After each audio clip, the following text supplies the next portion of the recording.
नमस्कार दोस्तों, तो आज हम बात करेंगे कर्म योग की। ओम। इस श्लोक में श्री कृष्ण समझाते हैं कि सभी जीव अपनी स्वाभाविक प्रकृति के गुणों के कारण कार्य करने के लिए बाध्य होते हैं और कोई भी प्राणी एक क्षण के लिए भी अकर्मा नहीं रह सकता।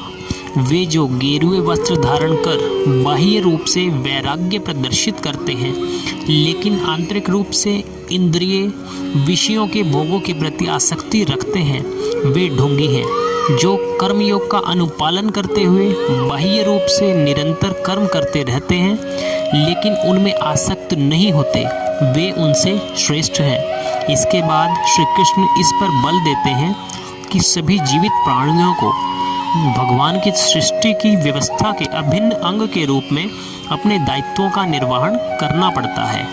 जब हम भगवान के प्रति आभार व्यक्त करते हुए अपने कर्तव्यों का पालन करते हैं, तब ऐसे कर्म यज्ञ बन जाते हैं। यज्ञों का अनुष्ठान वास्तव में स्वर्ग के देवताओं को प्रसन्न करने के लिए किया जाता है और वे हमें सांसारिक सुख और समृद्धि प्रदान करते हैं। ऐसे यज्ञों के कारण वर्षा होती है और वर्षा से अन्न उत्पन्न होता है, जो जीवन निर्वाह के लिए आवश्यक है।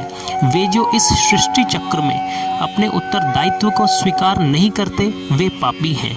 वे केवल इंद्रिय सुख प्राप्त करने के लिए जीवित रहते हैं और उनका जीवन व्यर्थ हो जाता है। फिर आगे श्री कृष्ण कहते हैं कि शेष मानव जाति से भिन्न ऐसी प्रबुद्ध आत्माएं जो आत्मज्ञान में स्थिर रहती हैं, वे शारीरिक उत्तरदायित्वों का पालन करने के लिए बाध्य नहीं होती, क्योंकि वे आत्मा के स्तर पर अपने उच्च दायित्वों का निर्वहन कर रही होती हैं। हालांकि वे अपने सामाजिक दायित्वों का त्याग कर देती हैं, जिससे सामान्य मनुष्यों के मन में असमंजस की भावना उत्पन्न होती है, जो महापुरुषों के पद चिन्हों पर चलना चाहते हैं। इसलिए ज्ञानी पुरुषों को संसार के अनुसरणार्थ उच्च आदर्श प्रस्तुत करने के लिए बिना किसी प्रयोजन और व्यक्तिगत लाभ के लिए निरंतर कर्म करना होगा। यह अज्ञानी को अपरिपक्व अवस्था में अपने नियत दायित्वों का त्याग करने से रोकेगा। अतीत में महान राजर्षियों जैसे कि राजा जनक और अन्य राजाओं का यही उद्देश्य था, जिन्होंने अपने सांसारिक दायित्वों का निर्वहन किया था।